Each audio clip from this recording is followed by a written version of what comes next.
ऐसा ठंडी हमारे जिंदगी में नहीं पड़ल रहल। अच्छा। अरे बाप धोब कैसे पाला मार दी पिछोड़वा में। अरे देख आई गई जाड़ा, देख आ गई जाड़ा, भैया गरम पानी लेके फिरे जाए झड़ा, ना तो मार दो तोरे पीछे बड़वा में पाला। धोए मन नहीं करता। टेंगन के सर खेत है ना, पटीदार हम कौन हमरे खेतों में हगता है?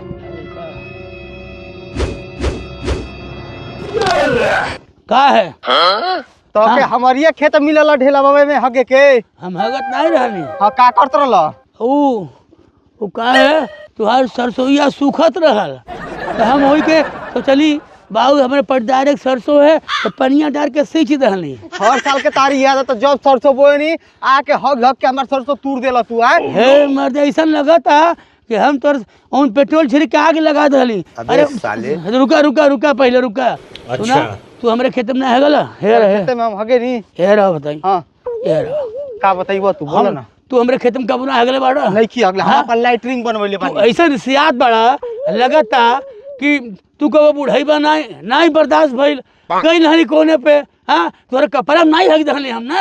हर साल के ये आदत तारा है, हर बेर बोनी हर बेर आके हक के तूर देला सरसों। कितना हमारा नुकसान करला तू। अरे ठीक है ठीक है बूढ़ पुरानिया हक दहली हम नहीं हक कबो। बूढ़ पुरानिया अरे है बूढ़ पुरानिया अरे तू ना बुढ़ाई बा बूढ़ पुरानिया वो अरे बूढ़ पुरानिया दोबारा आई मत हमरे खेते में। बता दे चल चल जा चुपचाप घरे। ठीक नहीं कैला ठीक नहीं केला का फिर गुक बेटा। अच्छा ठीक नहीं कैला बूढ़ पुरानिया के मार के हमको सिखा रही है। हम चोरी नहीं करता नहीं हगली है। बूढ़ पुरानिया हो तक को नुकसान करबा जियान करबा तू। हम बता जी तू मिला हम। अरे बाप रे बाबूजी का भइले बाबूजी काहे रो तड़ा? जरा हमार पेट खराब था चली मैदान कर और टेंगनवा बा बिल्कुल लइका ओई खेत में मैदान के धली। अच्छा। और वाइल हम कहली बाबू हम आ गए बार पेट छूट गया क्या करिए मैं जोर से हल। बात तो सही है। हमके लगा साला ओकर औकात तू हके मार दियाला सा गलत साले का भूसा बना दिले मार के। रुको जरा सबर करो। बड़ा साला के और बाबूजी काय बोले रे? हां ये गड़बड़े बाबा रे का रे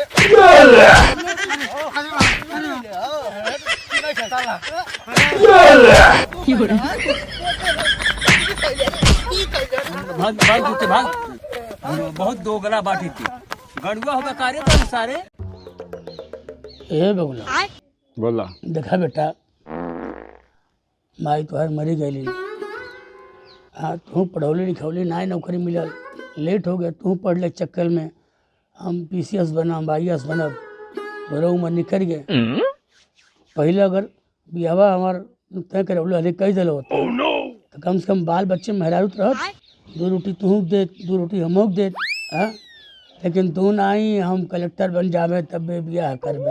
हाँ अब यही जुगाड़ लगल बाड़ी 2-4 जगह ही बात कैले बाटी देखा अब कम उम्र के लड़की तुझसे बियाह नहीं करी तोरो 50 पूरा हो गया। हाँ कोनो विधवा मिल जाए गरीब दुखिया बेटी मिल जाए कोनो लड़का के महतरियो मिल जाई तो तुहार अपन परिवार चली देखा वहू के गुजर बसर हो जाए यही बहाने तोहरो गुजर बसर हो जाए।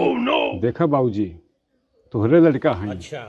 10 साल से सुनत बाटी हमार बियाह इतना ललचिया बाटा दहेज के चक्कर में न पड़ल रहता तो आज हमरो बियाह हो गई होत 2-4 ठो लड़के हमारे हो जाते। अब गोबरियों पढ़ाई करे बा पैसा वैसा को रुपया बहाना ही हमारो तबीयत देखते बाटा अब कहाँ से हम जुगाड़ करी।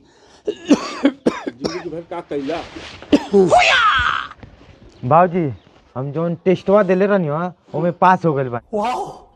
5 लाख रुपया लागी ओमे लेकिन पैसा है नहीं के तो का करी हम। देखा बेटा 5 लाख रुपया हमारे पास कहाँ बा जोन रहल बबुला के तोहरे पढ़ौले में लग गए तोहरे माई के दवाई में लग गए है कहीं गोरखपुर में सजनवा में कहीं प्राइवेट नौकरी कर लिया हिसाब पर खर्चा पानी चलल करी का करबा।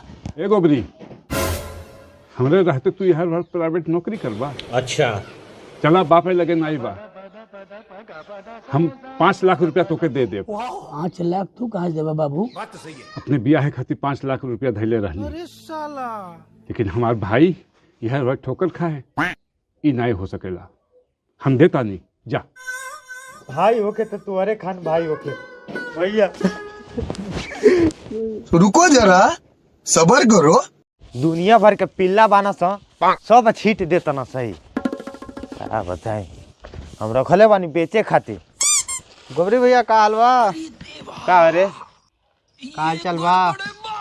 ते कैसे आ गेल हमरे लगे रे? हाँ कैसे आ गेल? हाँ अबे वो दिनवा के बतिया लेके पड़ल वाला दू झापड़ मार देन तरिसी आ गइलो। चला वो दिन हमके कितना मार ले, हमर बौजो के पीट देले। हाँ करे अरे छोट भाई है, गलती हो गइल, माफ कर द। कैसे गलती हो गई? जानबूझ के मारले सारे तना ही हमरा के, हमर बौजियो के। अरे पियले रानी, गलती हो गइल भैया, माफ कर द। छोट भाई है।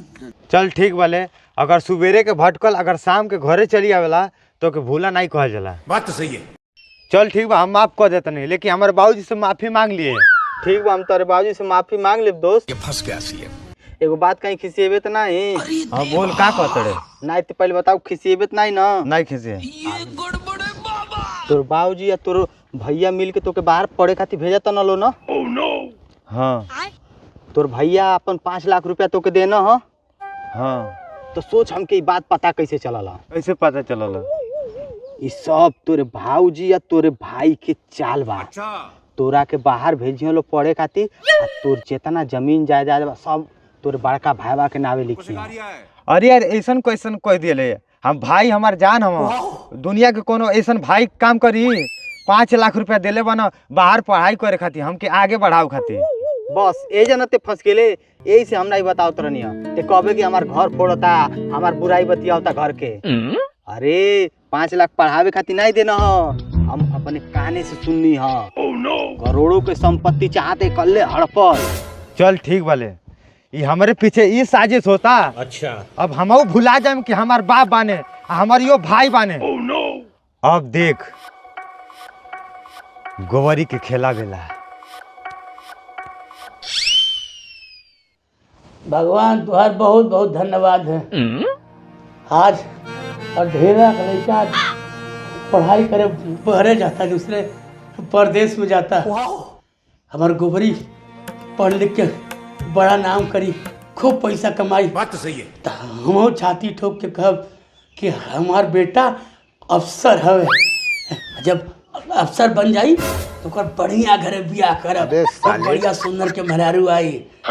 ओकरे बाद बेटा तू घबरा मत। हाँ तू घबरा मत, तू हमार बड़ा बेटवा हवा, तोहरो बियाह हम कहीं देख देख के कही दे बेटा। बिना मेहरारू तू नहीं रहबा देखे। ए बाबूजी, ये आपन लाली पाप अपने पास धरे रहा। अच्छा है तू तम का करी, मेहरारू कोनो बाजारू चीज तो नहीं लाग के दे दी बहुधैल। बस अब रहेगा, देख ले ली। अजय जब गोबरिया निकल नहीं भाई। अरे ट्रेन के टाइम हो गई, गोबरिया उतर होई। देखा गोबरी बेटा आ गया। का बाबू जात बड़ा का? हाँ जाता नहीं। करे तो कैसन बोलता रे? अकड़ के बोलता रे? तो लोग यही लायक बटला ही बाड़ा लो। गोबरिया तू बाबूजी से ऐसे बतिएबे? ए भैया तू तो बिल्कुले मत बोला, तुहार हम सब चालाकी जानता नहीं। अरे है गधावा, कौन चालाकी ते जानता रे? इन बताइबे ता। अपने बियाह खातिर बचा के 5 लाख रुपया रखले रही, ओका तोका दे के पढ़ावे भेजत बाड़ी, आ तू ऐसन बात करबे?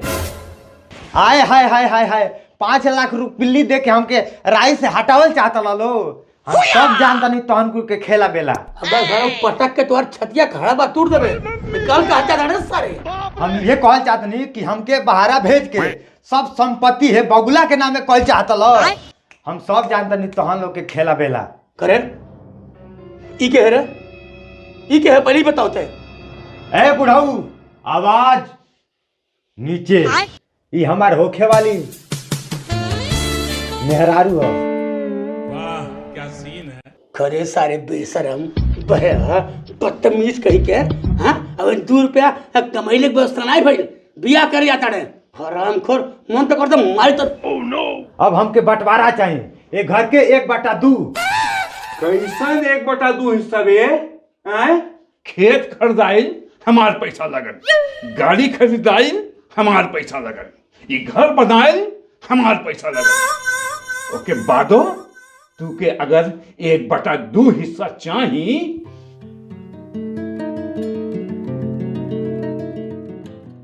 तोहरे मेहरारू में 1/2। भाग भाग जूते भाग, बोलो बहुत दोगला बाटे थी। ए प्रभु, हम महाभारत के पंचाली ना है जो सब में बढ़ जाई। हम कलयुग के नारी हैं, एक नारी सब पे भारी। हमार मेहरारू चिखना भइल बिया का कि सबे लोग चिख ली। चिंता मत करो डार्लिंग, एकर फैसला बाबूजी करे। बाबूजी एक फैसला तू करा। बात तो सही है। एक मेहरारू में 1/2 हिस्सा होई कि ना होई।